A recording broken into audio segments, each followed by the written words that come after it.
Welcome to Proper Football. Our guest today is John Nellis. That's right, the John Nellis from So Far, So Rare podcast, part of the 1:37 p.m. family, and part of the inaugural Christmas Jumper Crew, man. Christmas Jumper Crew. How are you, sir?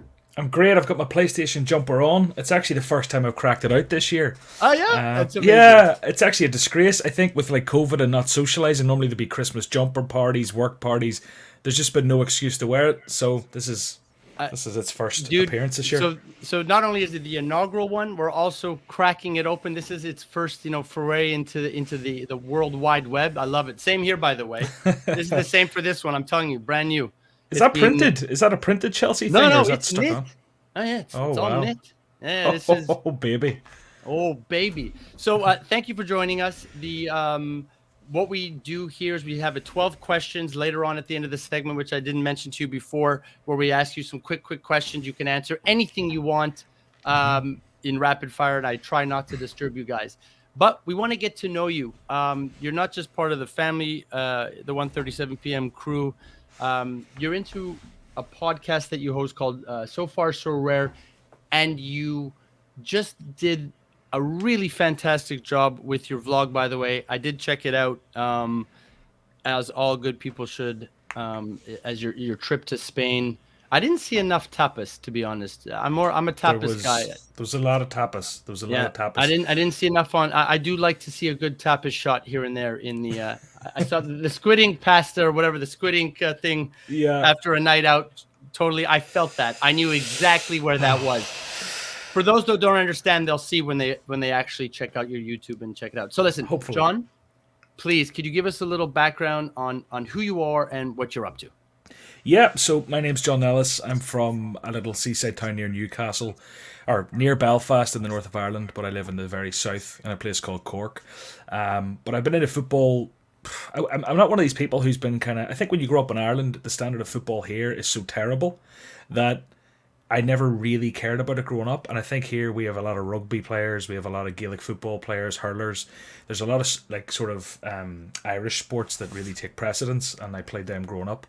But I really got into football, I think maybe when I was about 8 or 9, 10 years old. My uncle was into fantasy football, and the whole concept of picking players on a little screen and then the real life actions getting you points and sort of clout with your friends, and that sort of whole competitive aspect. That was the first thing that I was like, oh my god, this is really cool. And then I think a couple of my different uncles were Man United supporters. I was a 90s kid, grew up during the glory days. I was a United supporter growing up. Wow. But you could say I was a glory chaser. I was just there because of Alex Ferguson. United won everything. There was no real passion. There was no real ethos of the club that I loved. I didn't grow up near to the club. There was no real deep embedded Seated, love. Yeah, it was more just that's who everyone supports. You support Man United or Liverpool. So I picked Man United. Yeah, but 'cause isn't my that uncles sort did. of how it? Isn't that how it goes, anyways? I mean, I if think you're so. a kid, it rubs. It's either your mates in school, the family member, the crazy uncle, the grandpa, the granny, like the mom, dad. Like, I mean, that's basically how you get your first taste of Yeah. a team. I mean, that sounds to me exactly the way it's supposed to It go. is, but I think what it was is it got to the point where I just had to be honest with myself. I think whenever I was playing fantasy football a lot through my sort of teenage years, early 20s. I'm 28 now, and sort of through my mid 20s now, I've got into sort of alternate sort of games and gambling things and all sorts of stuff. And then So Rare is the kind of newest thing that I'm really deep in, and I've been at it for 14, 16 months now. And these sorts of games have brought me to the point where I can't honestly say I'm a United fan, because if a player like Trent, who's above me here, if Trent is playing against Man United and he's in one of my fantasy football teams, I want Trent to score a free kick and get 3 assists. So at that point, when I realised that was the truth, I just stopped calling myself a United supporter. And you could say I'm on the hunt for a club. I'd love to have a club that I could get passionate about. Yeah, But but you'll never be able to be that passionate because your first love is the fantasy. gamble, is the Yeah. fantasy, right? Like, Yeah. so if you find your club, and I'm just throwing this out as a devil's advocate, you choose your club, but then you still end up in the same predicament where, Trent or anybody else who's on your team, you want them to get goals. Otherwise, Yeah. you turn around and you say, no, don't score, right? So I'm almost like, I'd say I'm in this. There's a lot of talk these days about the new age of football and where does football supporting go, and highlight shows as opposed to watching games, supporting players, not clubs. I think that's kind of where I'm at. I definitely I love watching full games. I'm not a highlight guy. I'm not saying that. I'm not converted that way. I love watching 90-minute No, I know what matches you're and watching saying. the full Yeah. thing. But in terms of supporting players over teams, I love to see Trent Alexander-Arnold do well. And because it's so rare, I suppose I follow lots of different leagues and lots of different players. But the fantasy football and sort of that player introduction to your life as like an individual player, also, as you mentioned, was earlier Yeah. on as your childhood. When you look at it now, are you able to really do that? Like, where did that sort of, you're into it now 16 months, but beforehand, were you very much still, I'm into the player versus the team versus the club? Or did that develop, as you said, just when you got into Sorare a little deeper, or into It's the? it's through those years. I mean, playing fantasy football for 10 or 15 years, like sort of FPL. That's the first one, and then I'd say about 3 or 4 years ago now, I got into a thing called Football Index, which unfortunately went tits up, and that's a horror story. But it was very player focused, not team. There was another platform called Footstock, which was kind of the same, and then Sorare, which I've been on for I think I started my account about 16 months ago. It is so about the player, Yeah. not necessarily the team. And just there, like that's what I'm about. I think one thing I love sort of prospecting and youth prospects and trying to find the next big thing. I have a real sort of, I gravitate towards youth players and sort of under 23s. And that gives me a lot of enjoyment, trying to pick out the next superstar, trying to pick out a player before they get And the you're move. doing that to try and then purchase them on So Rare, and then watch it skyrocket, so that there's a win. Yeah, There's a win-win on the dollar, but also on seeing somebody develop into something special, right? exactly. It's the collectible aspect as well. It's about being able to pick out the player, and then they could come to fruition. They could become the superstar.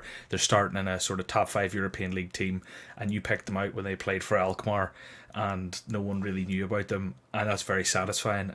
Financially, it can be satisfying, even just the predicting it and being right. Being able to actually pick it out and be right is satisfying.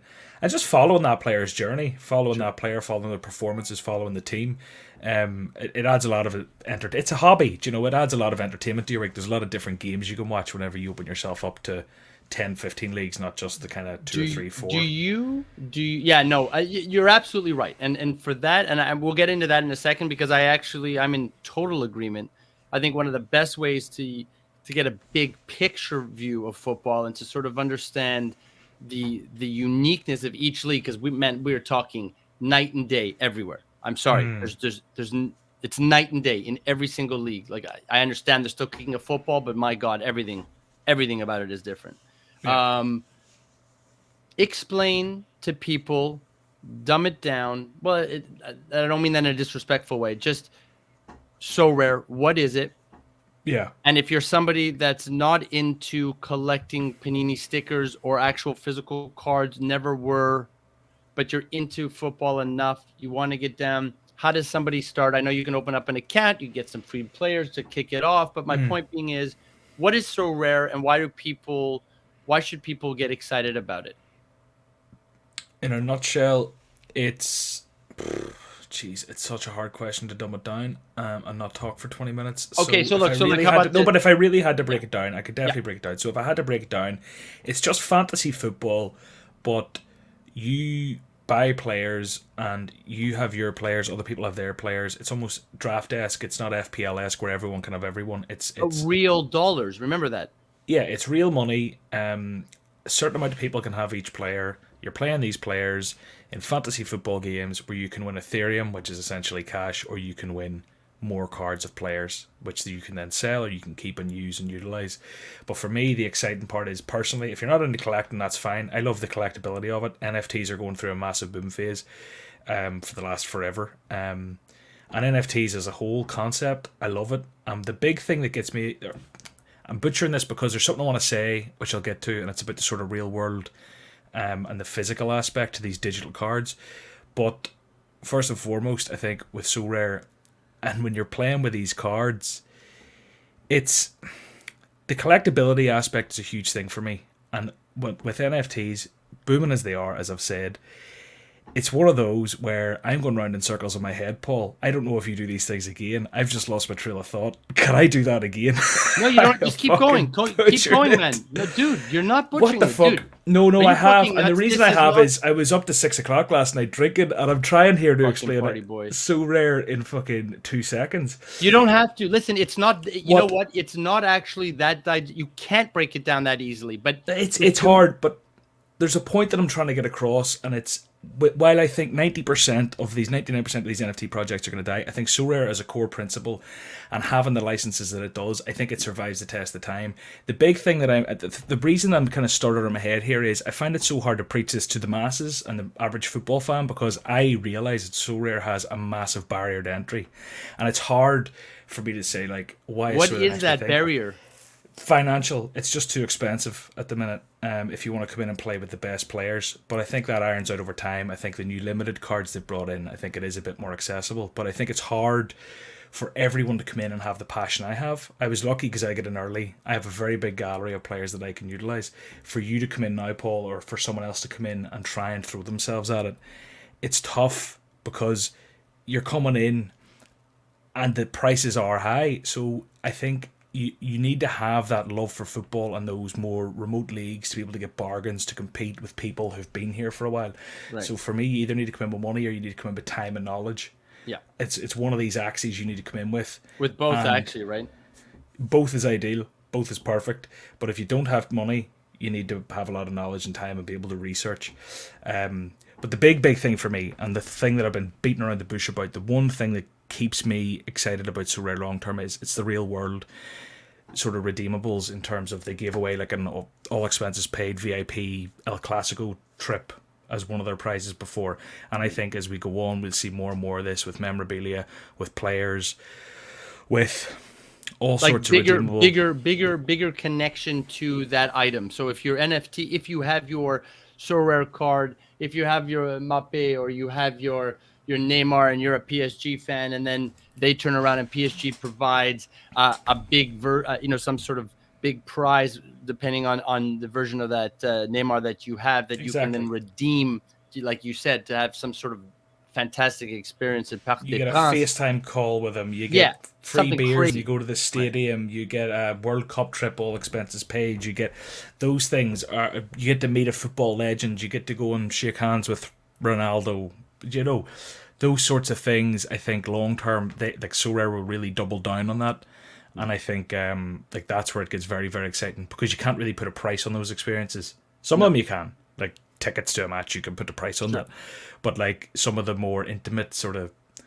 experiences with one-offs players, or those things that the club and the player have to agree to sort of produce, so that you get to experience it. That makes a huge difference.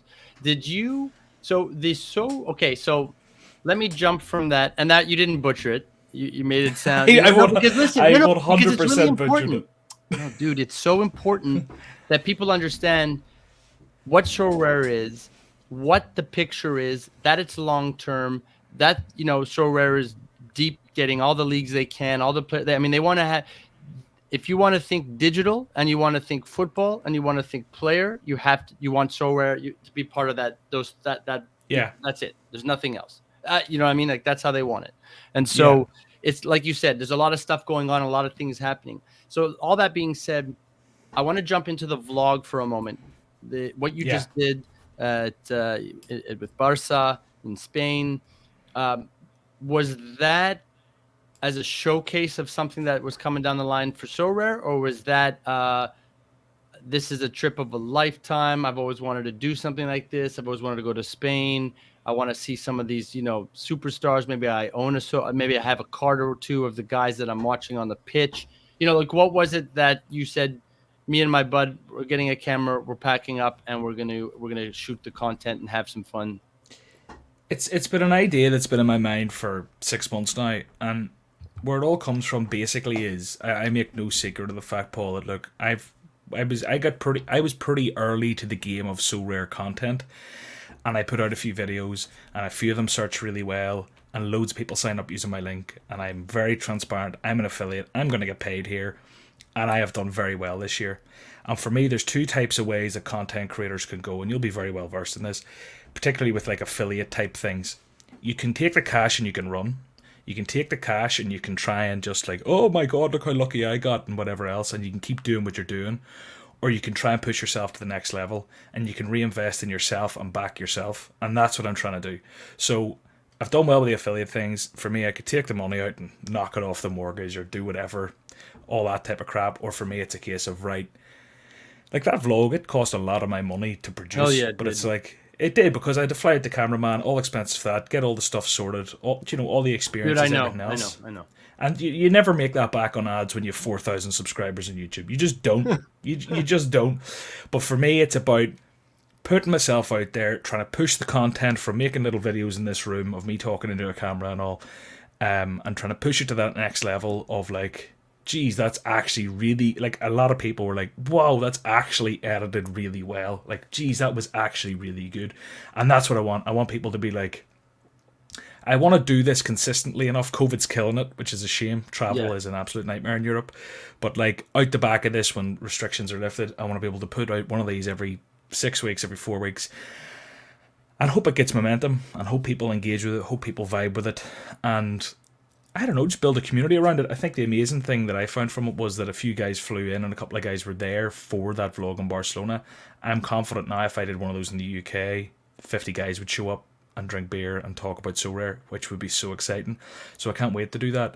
But I just think it's this long-term vision of me really giving it a go to see, is there scope here where down the line I can be a YouTuber? Like, is that actually a thing I can do? Or, do you know, it's trying to just push the boundaries a bit and see what I can do in content. Like, no, for sure. And pushing those boundaries are key. Now, so when you, and listen, anybody, you have to constantly push yourself no matter what you do, even if you work for whatever it is you're up to. You got to be pushing. You got to be pushing forward, or you're going to get tired, or you're going to get bored, or you're going to get lazy. And I don't think I agree with you on that. That's 100% a mindset I'm down with. In Spain, was it the trip you thought it was? And I'm not talking just well edited and everything worked out. When you were there, when you were close to the pitch, when you walked into that stadium with that many people, that many seats, no matter the outcome, was that the first time you had been to a match in Spain? It's the first time I've been to a match in Spain, yeah. I've been to the new camp for the tour before. I've been to Barcelona a couple of times, but not the same, right? It was amazing. I actually said last time I was in Barcelona, there was a clip that didn't make the vlog. I've said before, I'll never go back to the city. I hated Barcelona. I went there, I did it wrong, I fell into every tourist trap. I got my phone pickpocketed on the Rambla. It's like the pickpocketing capital of Europe. Yeah. I had an absolute disaster. I said I'd never go back, but I went back and I had a guy there who was in the vlog briefly, a guy Alberto, who literally just told us exactly where to go, what to do, what to eat, what to drink, and what to see, and we did it, and it was a different trip altogether. And then that makes all the difference, huh? It makes all the difference.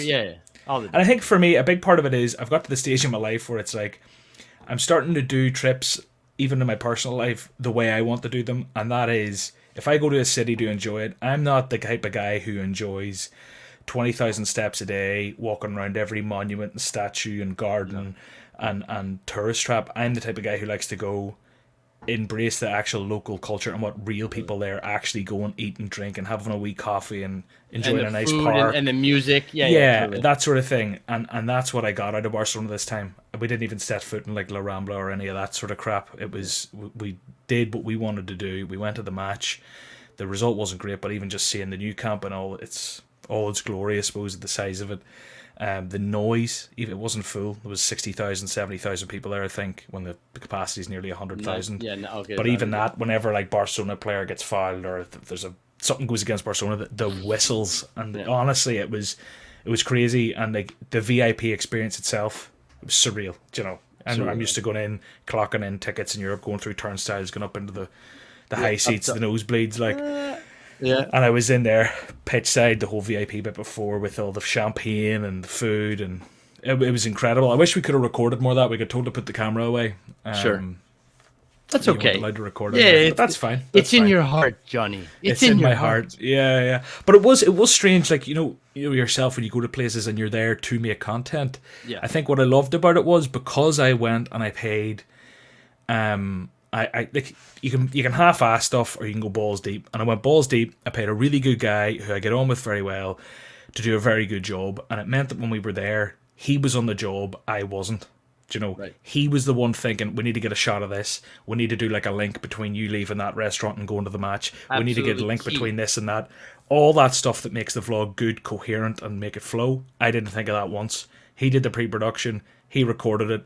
He'd be like, we'd be out with the guys. He'd be like, John, come here. I need you to talk about this for a second. Oh yeah, we're here and we're going blah blah blah. And I just do that, and then I get on with my night and I have fun, and that's great. Otherwise, I would have been in work mode, and then you're not thinking, and then you're actually not connecting with the community of Sorare. You know, I'm going to say just guys because it was just guys on this time, but I know it's boys and girls. You wouldn't have gotten even to know them in any real particular way because you would have been so focused on, hey, are we getting that shot? Hey, are we getting that B-roll? Hey, are we? I absolutely right, man. It's but those are those little details, right? So that's very exciting. So that sounds. I'm going to bring that into a question that we had from a guest. What's next in the sense that if you could go anywhere, what club? Where would you do your next vlog if you said, hey, restrictions, COVID done, here are your tickets, get going? Where would you go? I think if anyone can get me tickets, tickets is the issue. Maybe Martin was the guy for this, but Milan, Inter Milan would be class. I don't think it's top, but it's top 3. Milan versus Inter Milan would be a crazy game. I think I'd love to go and see. I would love to go and see Borussia Dortmund and Bayern Munich. I just would love to see Haaland and Lewandowski. I'd love to see that kind of duel, passing of the torch, if you will. I'd love to see. I mean, games in England, there's lots of big games, but the issue is those cards aren't really on Sorare, so it's kind of like. It's about trying to frame it from a Sorare aspect, but also like what is the biggest game? Because I'd love to go and see Celtic versus Rangers in Scotland, but I mean that's not really a big Sorare game. So I think I've had to just answer top 3. We're probably going Dortmund, Bayern Munich, Inter Milan, Milan, and then I'd throw in maybe El Clasico. I think even I'd love to go and see like Ajax, Feyenoord, something like that. I think it'd be great from a Sorare aspect. This is very Sorare. Exactly. I was just about to say you're definitely talking Sorare. I like it. Or PSG Lyon or like Lyon Marseille, like that'd be crazy. There'd be riots. It'd be mad. So there's a lot. There's a lot out there. There's a lot I want to do. Yeah, and for me, it's about getting the tickets. If I can get the access, I can get the tickets. I'll go anywhere. And going into 2022. What's next? What's next is let's hope COVID goes away and everyone can travel. Yeah. Let's hope some big rich company wants to come in and sort of sponsor the vlog or support the vlog or help me with the vlog access. Because if I can get access, that's key. Yeah. You know, that's what you need to vlog. I want to be able to get onto Anfield at halftime and take penalties. I want to be able to kick balls with a footballer in Belgium. I want to be able to do this. I want to be able to do that. And it's where can I get access? That's the hard part. Yeah. So it's about trying to find that. I think that's no, but that totally makes sense, and so then that asks another question from one of I can't remember if it was our Discord, our Proper Football Discord, or on Twitter, but somebody was asking full-time job. Is this in the cards? Meaning it's something. Yeah, it's something I've spoke about with I don't know people. 137 behind the scenes. I speak to people who are close to me. I haven't really talked about this on podcasts or in any of my content, but my sort of personal situation is where I am is it's a beautiful, blessed, happy place to be where I'm handcuffed by an incredibly secure and well-paid job, to be quite frank, where I have a beautiful career where I'll get pay raises for loads of years and I can work there for the next 30 years, 35 years, and I'll retire on a beautiful pension and everything's nice and I have a lovely house, lovely car and do everything I want to do. It's hard to give up that security for content creation, do you know? So at the minute in my personal life, I'm 100% burning the candle at both ends. I'm putting out videos, I'm putting out podcasts, I'm trying to do vlogs, I'm holding down a 35-hour-a-week job, holding down relationships, holding down life, and I'm busy. I'm very busy. And I hate, when people are like, oh, look at him, he's saying he's busy because it sounds cool that he's busy, look at how important he is. It's not about, I'm genuinely up the walls. Johnny, I didn't say shit. I actually understand 100% what it's like to be burning the candle on both ends, and I think it's the place to be. One moment in your life and in time, for anybody who's doing it, there will be a shortening on one side, and then you'll make a decision. And you'll make that decision when you need to. And that's it. So for now, it's a case of pushing it as far as I can and far as I can get away with. But if for some reason tomorrow something happened where some golden goose contract, or there was some way that I could hold down a future for 3 years, for 5 years in content and guarantee myself a paycheck, Yeah. I would 100% back myself and take that plunge. Yeah. But the risk at the minute, it's just about the network, and it's just about the making the right connections, doing the right things. One thing goes right, it's crazy. Like, you talk to someone here in a Snowball clubhouse call on a Twitter Spaces, and then 3 months later they hit you up about a job, and then you do this, and then you meet a guy, and then all of a sudden you're doing a podcast at 1:37 p.m. You've started a podcast here, you're doing this. It's just how it all works. So you never know what the next 3, 6, 12 months will say. But for me, it's just about putting in everything I can and hoping there comes a point where it's like, it makes sense now that I can back myself to make this work, and then just taking the plunge. That would be amazing, but it's We'll hard. see. Yeah, well, that's it. You keep at it. What do you want to see Sorare do next? What is something that you're hoping that would do something really great for the community that's in it, or itself as a as an ecosystem? Is there something that you wish to see happen, like in 22, that would, maybe move it up to another level, maybe make it more mainstream? Maybe you don't want it to be more mainstream, if you understand what I mean. Yeah. What would you like to see next for that? I have so many ideas on why I think this could go mainstream long term. So I'll start first with sort of what I'd like to see in the next sort of year. What I'd like to see in the next year. I'd love to see them. There's a few issues with the platform that are probably quite nitty gritty and not really interesting to anyone who's not balls deep in Sorare. So there's a few issues that definitely need sorted around kind of rewards pools and things like this. Basically, what's happened is Sorare hit the ground running early 2021, got a 50 million Series A funding, and then a few months ago they get 700 million or something, and off they go, a 4 billion valued company, and they're going crazy. But the issue there is that they're trying to hire and they're trying to catch up to fulfill the potential of the amount of money and the amount of clout they have now, and it's trying to push on. But there's this sort of delay where it's just they're waiting to hire, they've all the money in the bank in the world, and they're trying to get the talent, they're trying to do too many things at once, so it feels like nothing's happening. So there's a lot of nitty gritty things that the Sorare geeks and nerds know about that I'm not going to talk about. But what I'd love to see more. I'd love to see them lean into the community a bit more. There's a really, really passionate community, properly passionate, like to the extent that, as I said, I literally flew out to Barcelona to do a game. 2 or 3 guys rock up, a guy flies in from Scotland. If I do that in Liverpool, I have no doubt, I'd bet anything on it, 50 guys show up. That's a strong community. If you do one in Paris, if you do it in Italy, if you do it anywhere, you do one in New York, 20, 30, 40, 50 guys show up. That's what'll happen. There's a really strong community, and I don't feel they utilise that enough. Do you know? And totally. I think maybe COVID's killing it a bit and stuff, but I mean, meetups are a big thing I'd love to see. I'd love to see them do much more community-driven things and lean into the content and support the content creators and support community-driven events. I think it's something that they're sleeping on the last few months. Whenever you have hundreds and thousands of engaged people who live for this platform, I don't think they're utilizing that enough personally. Yeah. The big thing, and this is just to kind of close off that, the big thing that I think a lot of people who listen might be able to relate to, and this is something I come up with and what I talk about, and maybe it's me dreaming too big. I don't know where I've heard it, but I just can see this being the future of Sorare, and I don't know if it's maybe me. I don't know if they've ever talked about this, and I don't know if it's me just being a little bit. I am heavily biased. Everyone, you know that. I make content about it. I live for the platform. I'm mad biased, so take everything I say with a pinch of salt. But what I see Sorare becoming potentially down the line, if the stars align, is the go-to place for football fans in every respect of the game. Like on the Sorare site at the minute, there's a function where you can follow each other. Okay, now there's nothing that does. There's no timeline. There's nothing like this. But I can see Sorare almost becoming the social media of football.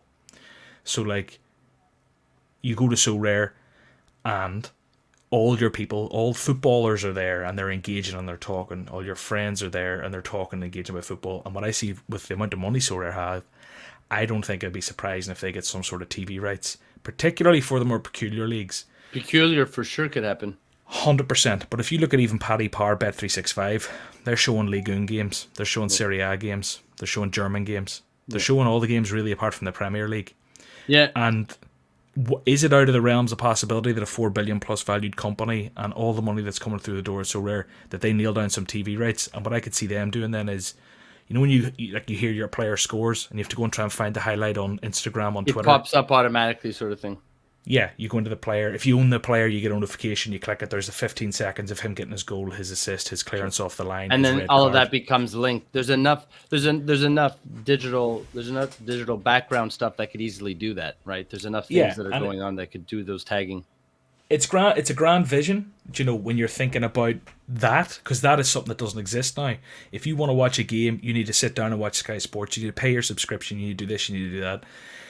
And it's annoying. Or you need to sit and wait. Or you go onto Twitter and you click it and it says, "Oh, video not available in your location." Or you get this, you get that. I gotta tell you, man, that's always driven me absolutely bonkers. Like absolutely.